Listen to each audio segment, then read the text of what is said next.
Well, it goes back clear when I was in high school. I had a love for building with wood, even though I got kicked out of wood shop for tipping the teacher over.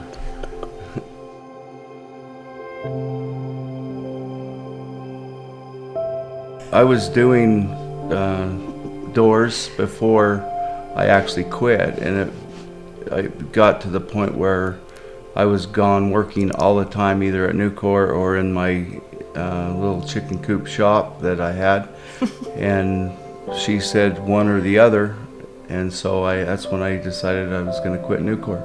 So one night I brought home some sawdust, and I took it and we put it in a pan, and we put some food coloring in it, and we boiled it up and brought the kids in for dinner. And so I remember him bringing all of us boys to the table, and we were all sitting there in our tighty-whities. They sit us down and they tell us we're gonna start eating sawdust now, and they put it in a bowl and mix it all up for us, and we're bawling and screaming. I remember crying and I was upset, man. It was a big deal. Like, we were gonna starve, you know? they didn't want to eat sawdust, but it was pretty funny. That was so mean. Pretty mean, but pretty funny.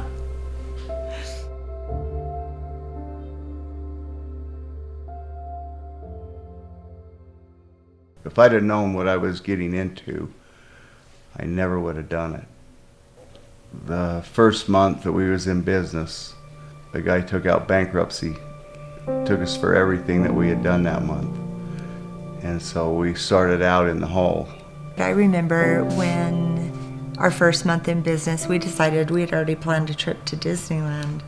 The boys were just little, and I remember getting that phone call, and he just went white.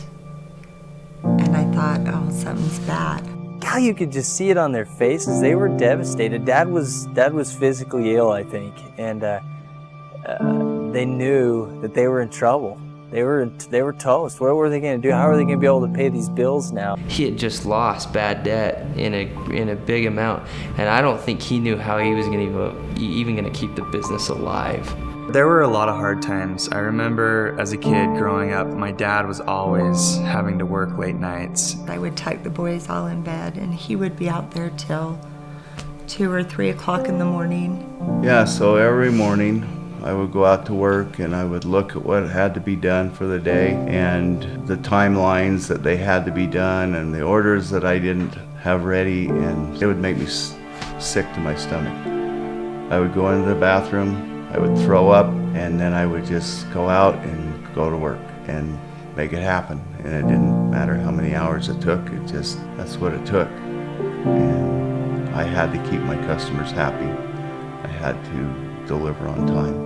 Our boys grew up. As soon as they could stand on a bucket, they were sanding doors, and they were taking care of it and cleaning up and doing stuff.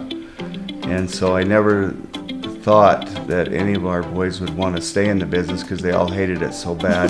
I can't remember not working out here, honestly. That's one of his main things, is teaching us to work. We would clean up, and he would hide dollar bills in the sawdust so that as we cleaned it up, we would find it and get paid and, be incentivized to keep working, because he was really big on teaching us how to work as kids. Brady his mind was just always looking for something different, and Dad was all about hard work, and Brady was all about smart work. Every board meeting and everything we did was a discussion where Brady was trying to not have to work, and he didn't want to have to do anything again. And to Dad, it meant, how hard have you been and how hard did you work in the beet field today is what kind of a man you are, He was very reserved, rightfully so, that this son is going to come in and start building software on top of this door company. I went in at kicking and screaming about automation. And You gotta work hard, you gotta get dirty in order to make money. I'm a dreamer. I'm not very great at articulating exactly how we're going to get there. So I'm throwing out these extreme statements as to what it's going to be someday. And he's just looking at me like I'm crazy. Brady was able to put automation to the hard work, And it just created some incredible, powerful things that we wouldn't have had otherwise. So we started this business as a business where we build doors. And I think the natural progression happens of you're building a product, or you have a simple product and you're getting by and you build that product. And then as you refine your business and keep going, you're able to focus on more and more important things. At the end of the day, it doesn't matter how much money you've made. It's how you have affected people's lives. It's just awesome to see 100 employees, 100 families, and every one of those people are my sons. And until they give me a reason to not treat them like my son, I'm going to treat them like my sons. I love it. It's the greatest thing in the world.